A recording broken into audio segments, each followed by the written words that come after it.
Oi, gente, novamente. Agora vamos para a nossa quarta aula, né, que é a importância econômica e ecológica das bactérias. Como a gente disse, na microbiologia a gente dá um enfoque, né, para o malefício que as bactérias causam, como eu coloquei aqui, né, que elas são patogênicas. E a gente vai estudar muito na microbiologia alguns prejuízos que elas podem causar, como algumas doenças, né, tuberculose, pneumonia, e principalmente dentro da microbiologia a gente vai estudar bactérias que estão presentes no ar, na água, no solo, né, que podem causar malefício para a gente. Principalmente, mas as bactérias também, elas têm bastante importância benéfica pra gente, porque quando a gente fala de bactéria, quando eu falo bactéria, na cabeça de vocês devem pensar, não, bactéria causa coisa ruim, mas na verdade não é. Ela, além de ser um malefício, que é causar doenças e estar em vários locais contaminando o ambiente, elas também são bastante benéficas pra gente. Então aqui eu listei algumas das coisas que elas podem causar de benefício para a gente. Um exemplo, gente, o nosso corpo ele é lotado de bactérias. Tá? Existem mais bactérias no corpo do que a população humana. E essas bactérias, elas estão no nosso corpo em benefício a gente, né? Ninguém está aí doente e morrendo por causa dessas bactérias. Elas estão aí para ajudar a gente a ter o equilíbrio legal do nosso corpo. Por que elas estão aí? Gente, o nosso corpo, as nossas células, como a gente disse no início, elas não são intactas. A todo momento elas estão morrendo, né? Existem células do nosso corpo que elas estão morrendo e estão sendo repostas a todo momento por processos de divisão celular. E essas células que morrem, elas são um alimento para essas bactérias que estão aqui em cima do nosso corpo, né? Então, na verdade, as bactérias que estão comendo essas células mortas do nosso corpo, elas são chamadas de bactérias decompositoras, né? Mas só que no nosso corpo elas estão agindo em benefício a gente, elas estão comendo as células mortas, né? Elas estão servindo isso aí. Só que aqui no caso também elas são decompositoras dessas células mortas. Mas acontece também de indivíduos que morrem. Vamos pensar, o indivíduo morreu, né? E ele não tem que ser enterrado logo, porque fala que fica com mau cheiro. Esse mau cheiro é a ação das bactérias naquela célula morta. Porque se o indivíduo morreu, ou seja, todas as células estão mortas. Então, para as bactérias que estão no nosso corpo, aquilo é um banquete para elas. Então, todas aquelas bactérias vão comer aquelas células mortas e vão causar aquele mau cheiro. Então, o produto, né, da alimentação da bactéria com as células libera um cheiro, né, característico. Então, a gente fala que elas são decompositoras de matéria orgânica morta. Isso não só no indivíduo, né, no ser, isso não só em animais como em vegetais também. Uma árvore caiu na floresta, ela vai apodrecendo. Esse produto do apodrecimento são as bactérias que estão agindo, estão comendo aquelas células e estão fazendo com que ela se reduza, né, a partículas menores.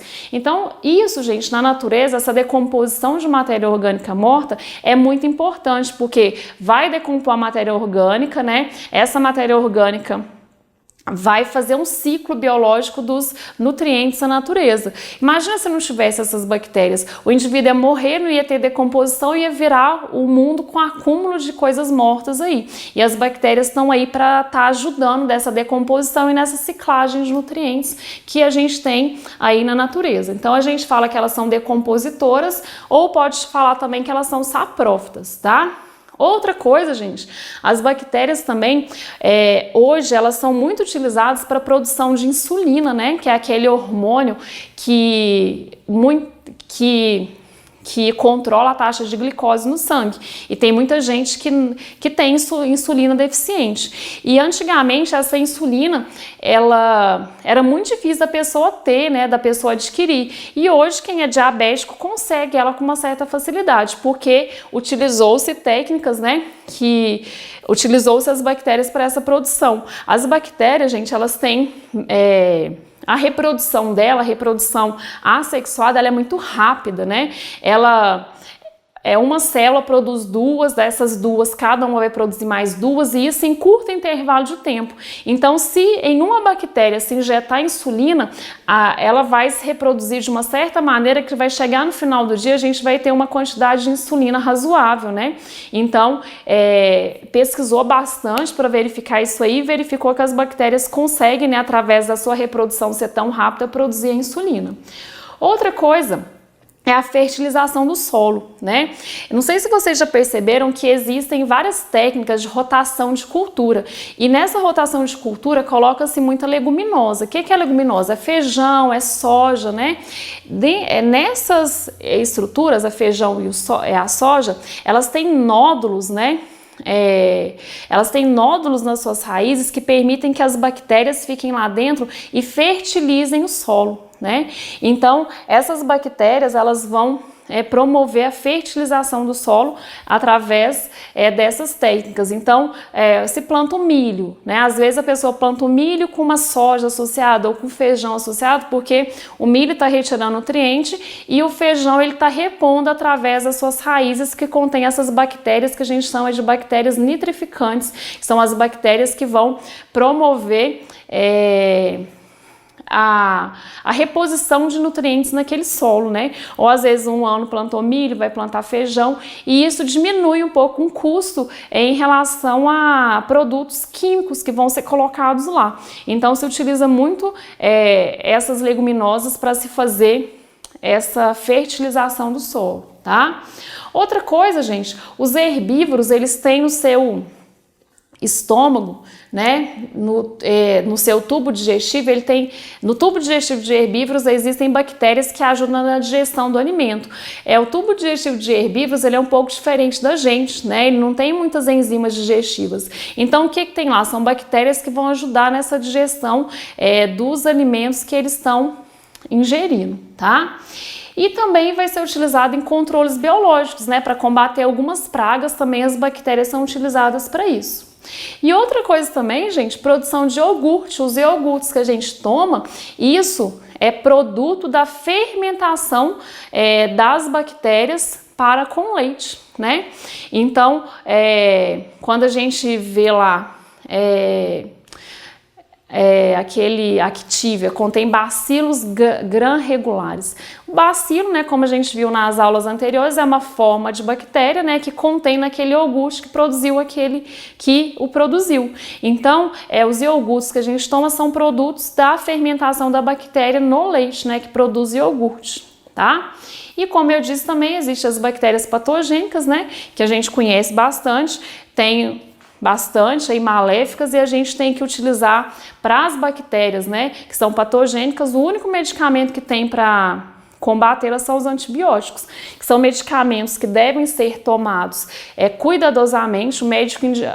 O tanto que o médico indicou tem que se tomar, porque se foi 7 dias, é o período que tem para a bactéria morrer, se for 10 dias também, porque tem gente que tem mania de falar, com 5 dias eu já melhorei, não vou tomar mais. O que que acontece? As bactérias, elas, quando você estava doente, existiam muitas bactérias, e na medida que você vai tomando, vai matando as bactérias. Só que nem todas morreram, então se o médico mandou tomar durante 10 dias, quer dizer que aquele tipo de bactéria vai morrer quando a última bactéria, digamos assim, vai morrer quando você tomar a última dose do seu remédio. Se você deixar de tomar uma dose, ainda vai sobrar uma bactéria que pode se multiplicar novamente. Lembram que eu disse que as bactérias se reproduzem muito rapidamente? Então, por isso que a gente tem que tomar os antibióticos de maneira correta nas horas certas. Porque uma dose que se esquece ou não deixa de tomar uma dose lá no final, isso aí pode voltar a infecção novamente e se criar bactérias resistentes, né? E você vir a tomar outro remédio ainda mais forte, tá bom? Então, como eu disse, qualquer dúvida, mandem mensagem, textos, mas eu acho que essas aulas deram um pouco esclarecida para vocês em relação à matéria, né? Mas não deixem de ler a apostila, né? Os slides que eu vou colocar na plataforma ainda tem bastante informação referente a isso, mas eu acho que essas aulas dão uma ajudadinha para vocês em relacionada à matéria, ok? Então, bons estudos para vocês, tá bom? Um abraço.